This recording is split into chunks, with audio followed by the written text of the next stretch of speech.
Hello all, welcome to this video on the WiMonitor Enterprise device basics.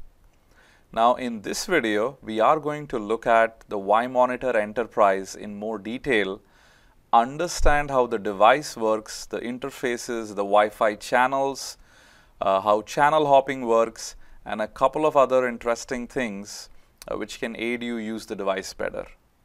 So, as you can see, I already have my WiMonitor device powered up and connected, so please do so. And then after that, make sure that you've logged in into the WiMonitor appliance virtual machine and then open a new terminal. Now, I am assuming that you've already done the connectivity test for the WiMonitor as shown in a previous video. So, if the device is connected, it has booted, and your virtual appliance has access to it, then you should be able to ping 192.168.1.1, which is the device's IP address. So, as you can see, we actually get responses, which is great. Now, let's SSH into this device. You can do this by typing in SSH root at 192.168.1.1. The default root password is OpenWRT 662. And there you go, we've logged on to the device. Now, it is important to note that as this device will always be directly connected to your computer when you're scanning the air, unless there is a very important need, you probably can leave the default password as is, right? If you're worried someone would take this device and change the password, well, go ahead and change it. So once you log in, you actually see this nice little banner here. And of course, we get our root shell prompt. Now, let's run the command iwconfig to look at the list of wireless interfaces. Fantastic. So we can see that there are two Wi-Fi interfaces here, WLAN 0 and WLAN 1. Now, WiMonitor Enterprise has dual radios. So there are two radios, one dedicated to the 2.4 gigahertz spectrum, while the other to the 5 gigahertz spectrum. Now, if you take a closer look, you will notice that WLAN 0 is in monitor mode already, and this is the 5 gigahertz radio. Similarly, WLAN 1 is also in monitor mode, and this is the 2.4 gigahertz radio, right? So, as we can see on WiMonitor Enterprise, both of these radios out of the box, as soon as the device starts, goes into monitor mode. One of them is monitoring the 2.4 gigahertz spectrum, while the other, the 5 gigahertz spectrum. Now, of course, the next logical question is, which channels can this device monitor?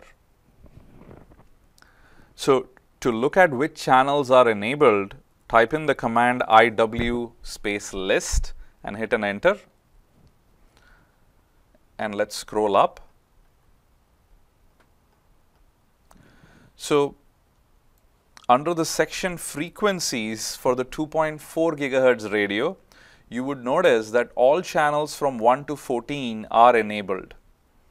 What this means is WiMonitor Enterprise can monitor and look at packets across all 14 channels of the 2.4 gigahertz spectrum.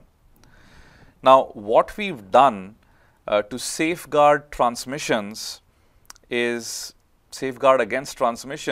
we've ensured that this device is a monitor mode only device and cannot transmit on any of these frequencies. So the no IR specifically tells us that this device cannot transmit on those channels.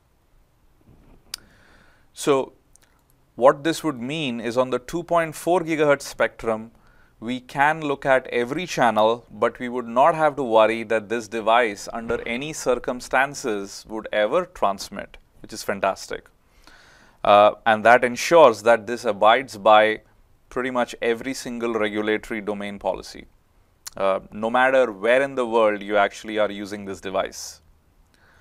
Now, similarly, on the 5 gigahertz spectrum, we can monitor every channel from 36 to 165, and of course we see the no IR, which means we cannot transmit. So WiMonitor Enterprise out of the box can monitor every single channel on both the 2.4 and 5 gigahertz spectrum, and we've built in a safeguard so that no transmission can happen on any channel. And of course, this is desirable because this is supposed to be a monitor mode only device. Fantastic.